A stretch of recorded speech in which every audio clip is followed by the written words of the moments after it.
ये अरब का वो माहौल था। तब अल्लाह के प्यारे हबीब सल्लल्लाहु ताला अलैहि वसल्लम ज़हन व फिक्र को हाजिर करें और वक्त का लिहाज रखते हुए आप धीरे से मेरे कलाम को सुनते चले जाएं। अल्लाह के प्यारे हबीब सल्लल्लाहु ताला अलैहि वसल्लम से बड़े बड़े फसाहा और बलागत खड़े थे और खड़े होने के बाद पूछा था, ये बताओ ये अरब की दहलीज है जहाँ पे फसाहत और बलागत काम करती है, बाकी कोई और चीज काम नहीं करती है। तब मक्के सरदार नबी ताजदार ने पूछा था कि तुम चाहते क्या हो, आखिर तुम्हारी चाहत क्या है। तब उन्होंने कहा था कि कोई ऐसी चीज पेश करो। तब अल्लाह के प्यारे महबूब ने कलाम पलीग को पेश किया था। तब लोगों ने कहा था कि ये तो किसी इंसान का कलाम है, ये तो परवरदिगार का कलाम नहीं है। तब अल्लाह के प्यारे हबीब सल्लल्लाहु अलैहि वसल्लम ने फरमाया था कि जब इंसान का कलाम है तो इन कुंतुम फी रैबिन मिम्मा नज़्ज़लना अला अब्दिना बसूरतिन मिन नबी फहुवा शुहदाउ इन कुंतुम सादिक़ीन। अगर तुम शक में हो कि मैंने अपने महबूब पर जो नाज़िल किया है वो मेरा कलाम नहीं है, तो तुम उसी की तरह एक सूरत ला करके दिखाओ, उसी की तरह एक आयत ला करके दिखाओ। फइन लम तफअलू व लम तफअलू, नहीं कर सकते, यही फसाहा और बलागत खड़े थे। तब अल्लाह ने फरमाया था ठीक है, एक सूरत नहीं ला सकते तो एक आयत लेकर के आओ। तो बड़े फसीह और बड़े बलीग खड़े हुए थे, कहा था हम अकेले नहीं ला पाएंगे। तो प्यारे मुस्तफा ने फरमाया था बोलो बोलो बात हम बिगाड़ ही लड़ही दहीरा। अगर तुम एक दूसरे के मुसाहिब बन जाओ, एक दूसरे के महक वाले बन जाओ, एक दूसरे पर चर्चा करके तारीफ करने वाले बन जाओ और हंसा भी जाओ, जिन्नात नहीं इंसान नहीं पूरी उम्मत मिल जाए और परवरदिगार के कलाम की तरह कलाम लेकर के आए। तब सारे फसाहा और बलागत ने महीनों भर मेहनत की थी, महीनों भर मेहनत करने के बाद आए थे प्यारे मुस्तफा के सामने, खाने काबा के सामने। यही कहा था मेरे ज़बान में, मेरे मुंह में ज़बान नहीं है, मेरे जिस्म में जान नहीं कि कलाम पलीग की तरह कोई कलाम लेकर के आए। यही रिवायत बरेली के मुजद्दिद तक पहुंची। आका इमाम अहमद रज़ा खान तलब के पुकार उठे, अरे या रसूल अल्लाह सल्लल्लाहु अलैहि वसल्लम तेरे सामने है दबे बच्चे फसाहा अरब के पेट में, कोई जाने तो हमें ज़बान नहीं बल्कि जिसमें जान। हाय हाय वाह वाह बहुत अच्छे बहुत अच्छे वाह जाने तो हमें ज़बान नहीं बल्कि जिसमें जान। वाह वाह वाह। अरे कुरान का जवाब कैसे लेकर के आप आएंगे? सुभान अल्लाह। ये कुरान कोई आम कुरान नहीं, जिंदाबाद। ये किताब कोई आम कलाम नहीं है। क्या कहा था मलून रिजवी ने? बोलो क्या कहा था? 26 आयते करीमा की याचिका उसने दायर की थी से निकाला जाए, लाने की थी। उसके बाप दादा परदादा लकर दादा की कुव्वत ना हुई, बड़े बड़े बाप चले गए है कि नहीं, जहन्नम में पहुंच के लाने की तो हिम्मत ना हुई, अब निकालने की हिम्मत हुई। या ऐसे बहुत से लोग थे।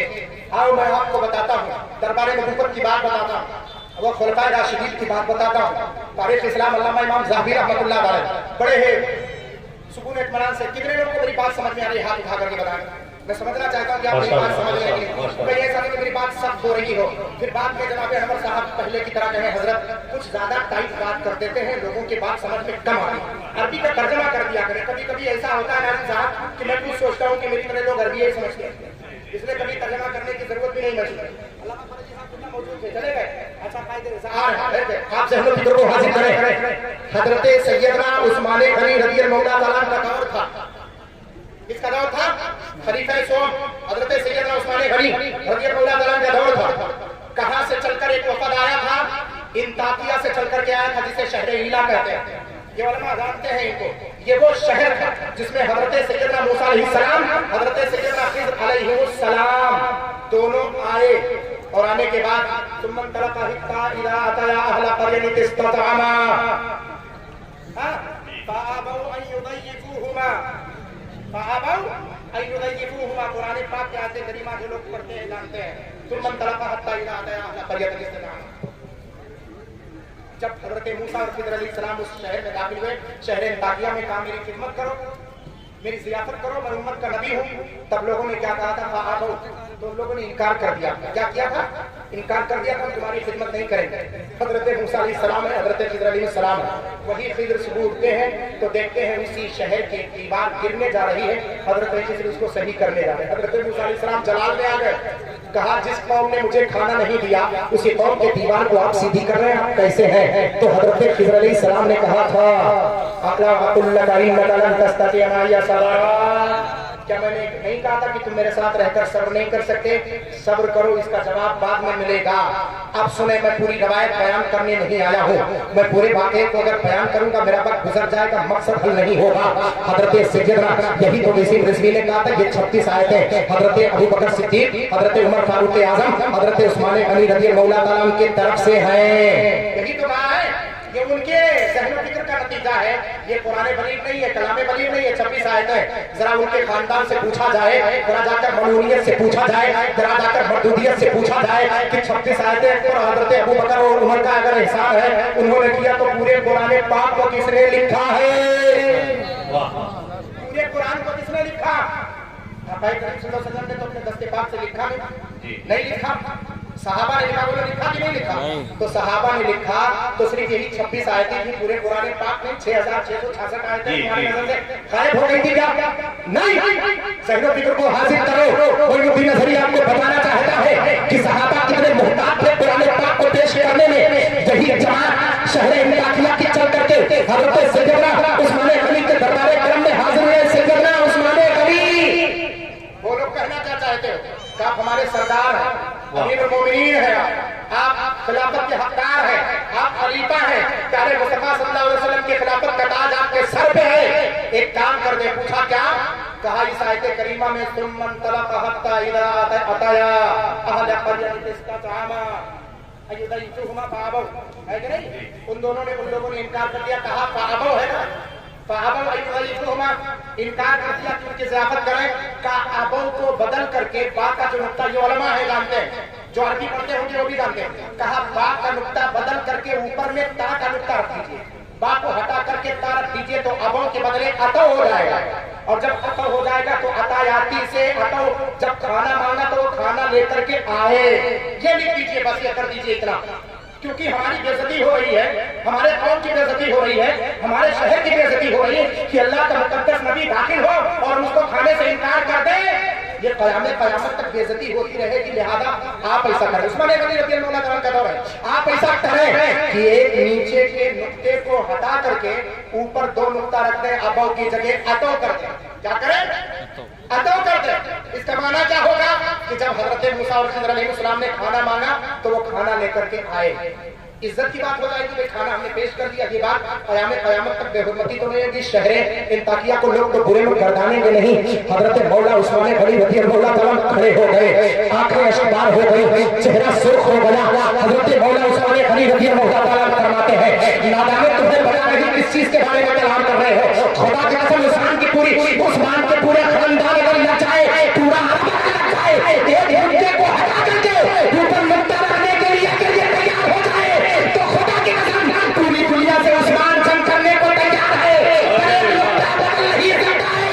ये कलाम दलील है जिसके बारे में बच्चा कहता है कौले मोहम्मद कौले खुदा, फरमान में बदला जाएगा, बदले में ज़माना कुरान में बदला नारे तकबीर, नारे रिसालत, मसलके आला हजरत, फिरदौसी दूल्हा, महबूबी दूल्हा। नारे तकबीर, नारे रिसालत, मसलके आला हजरत, ऑल इंडिया नातिया मुशायरा हजरत अल्लामा सैयद आसिम मियां साहिबुल्लाह, फिरदौसी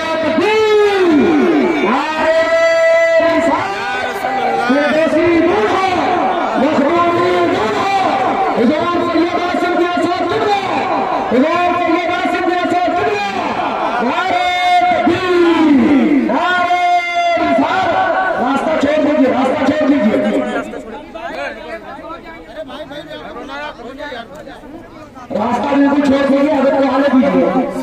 अभी वहां पे परिवार खड़ा मुलाकात कीजिए, आप रास्ता छोड़ दीजिए। मुलाकात हो जाए।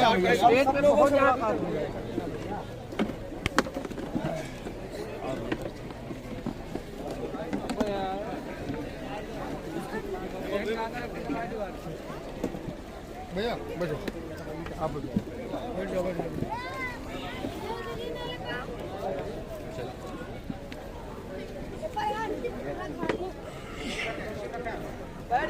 का बोलते हाथ उठा जियारत भी कर रहे हैं और शेर को भी सुन रहे हैं, निस्बत को मुत्तसिल कर दें।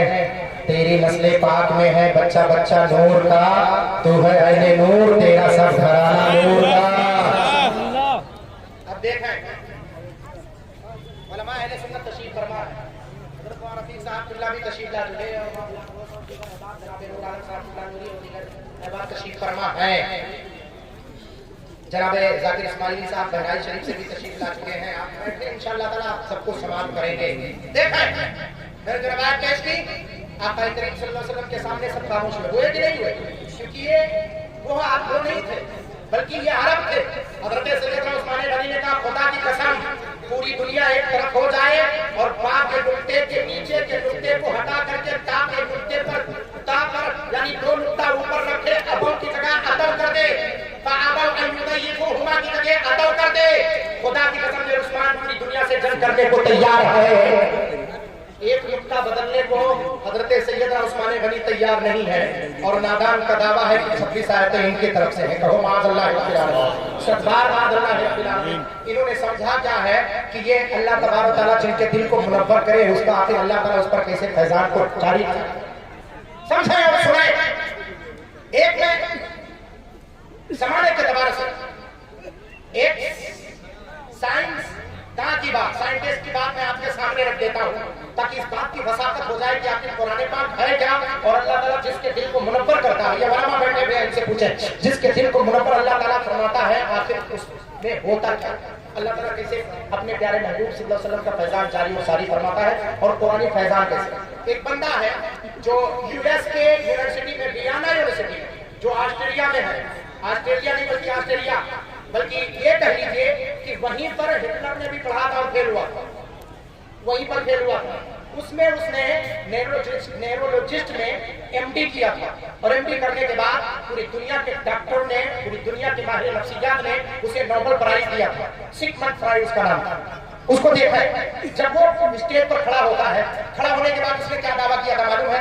इन्नल जिस्म सलासत अशियाइन मुल्तज़िमातुन, जिस्म की 3 चीजें हैं जो लाज़मी तौर पर उसके जुज़ में से है, उसके हकीकत में से है।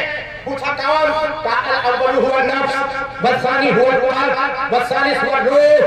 तो पहले नफ्स है, दूसरा कल्ब है, तीसरा रूह है। अल्लामा सलाम साहब तशरीफ फरमा खतीबुल आप देखें जायजा ले देखें इंशाअल्लाह का अपना हजरात के बाद दीगर सबको समाप्त करेंगे।